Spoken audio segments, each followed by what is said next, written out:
এক চামচ তেলের রান্না আলু পটলের তরকারি। তো এভাবেই কিন্তু একদম পার্সেল হয়ে যাচ্ছে সবুজ আলু পটলের তরকারি। যারা পেতে চাইছো রেগুলার মিলে 90888893 হোয়াটসঅ্যাপ বা কল করে জাস্ট অর্ডার প্লেস করো। কতটা হালকা সেটা কিন্তু তোমাদের দেখালাম। আর রেসিপিটা পেতে হলে আমি অননার ফেসবুক পেজটা ফলো করো, এই রেসিপিটা দেওয়া রয়েছে। আজকে তোমাদের সঙ্গে শেয়ার করব 1 থেকে 2 চামচ তেলে সবুজ পটল। হ্যাঁ, সবুজ পটল এই কারণে বলছি, রান্নার পরেও কিন্তু রংটা একদম সবুজই থাকবে।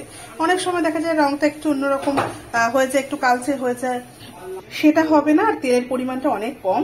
তো তার জন্য দেখো কচি পটল এখন গরমকালের বেরোচ্ছে, সেটাকে কুকারে 2টো সিটি দিয়ে নিয়েছি, সাথে একটু আলু দিয়েছি। কড়াতে দিয়ে দিলাম নামমাত্র তেল। এখানে 1 চামচ মতো তেল দিয়েছি, দেখতেই পাচ্ছ। বাস এই তেলের মধ্যেই রান্না হয়ে যাবে। তেলটা যতক্ষণ গরম হচ্ছে ততক্ষণ আমি মশলাটা রেডি করে নিচ্ছি। দিচ্ছি এখানে 1টা টমেটো, এতটুকুনি আদা আর 4-5টা কাঁচা লঙ্কা। আমার লঙ্কাগুলো একটু পেকে পেকে গেছে, তো এবার একটু জল দিয়ে এটাকে পেস্ট করে নেব। পটলটার জলটা আমি ছেঁকে নিয়েছি, এই যে দেখো জলটা ফেলবো না। সর্ষের তেলের মধ্যে ফোড়ন দিচ্ছি গোটা জিরে। ফোড়নটা একটু ভাজা ভাজা হয়ে গেলে দিয়ে দিচ্ছি পটল। গ্যাসের ফ্লেমটাকে একটু হাই রেখেছি যাতে পটলটা আর জল না ছাড়ে। আর এই তেলের মধ্যেই পটলটা একটু হালকা ভাজা ভাজা করে নেব। তো আলু পটলটা সেদ্ধর সময় আমি একটু লবণ ব্যবহার করেছিলাম। এখন নুন হলুদ মেশাবো না, একটু পরে। গ্যাসের ফ্লেমটাকে একটু হাই রাখতে হবে, খুব বেশি কড়া করে ভাজবো না। অল্প তেলে, যাদের অনেকের রেস্ট্রিকশন থাকে কম তেল রান্নায় ব্যবহারের জন্য, এবং যাদের অনেকে ডায়াবেটিস থাকে, তো তাদের জন্য কিন্তু এটা কিন্তু সুন্দর একটা রেসিপি। চাইলে আলুটাকে স্কিপ করা যেতে পারে। দেখো এই যে মশলার পেস্টটা রেডি করেছিলাম সেটা এবার দিয়ে দিচ্ছি।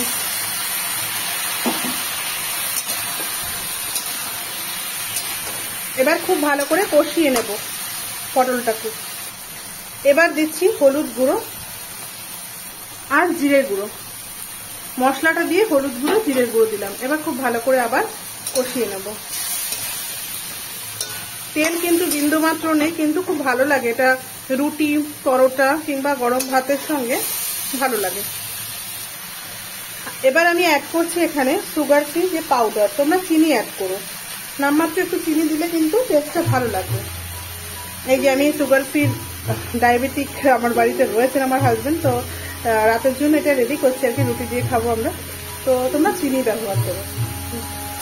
যেহেতু তেল একদম কম, এই যে তলা থেকে লেগে যাচ্ছে, তো একটু একটু জল দিচ্ছি এখন। বেশি জল একবারে দেবো না, একটু জল দিয়ে আবার একটু কষিয়ে নিচ্ছি। এভাবে 2-1 বার একটু জল দিয়ে কষিয়ে নিতে হবে। দেখো এই যে অল্প অল্প করে জল দিয়ে কষালে একটু নেড়ে দিলাম, আর কিন্তু তলায় লাগলো না। দিচ্ছি এবার সবজি সেদ্ধ মানে পটলের সেদ্ধ জলটা। পটলটা তো সেদ্ধই রয়েছে, খুব বেশি জল লাগবে না। দেখো রংটা কিন্তু একদম সবুজ রয়েছে, আর রান্নার একদম শেষ পর্যন্ত এরকমই কালার থাকবে। দেখতে সুন্দর লাগছে না?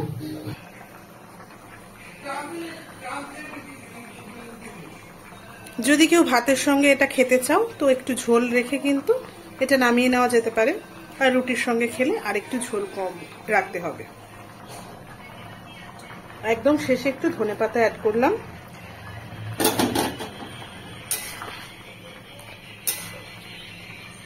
তো রেডি হয়ে গেছে আজকে আমাদের পাতলা করে আলু পটলের তরকারি। ভাতের সঙ্গে এরকম খাওয়া যায়, আর একটু কষা কষা হলে তো রুটির সঙ্গে বেশ জমে যাবে। গ্যাসের ফ্লেমটা অফ করছি।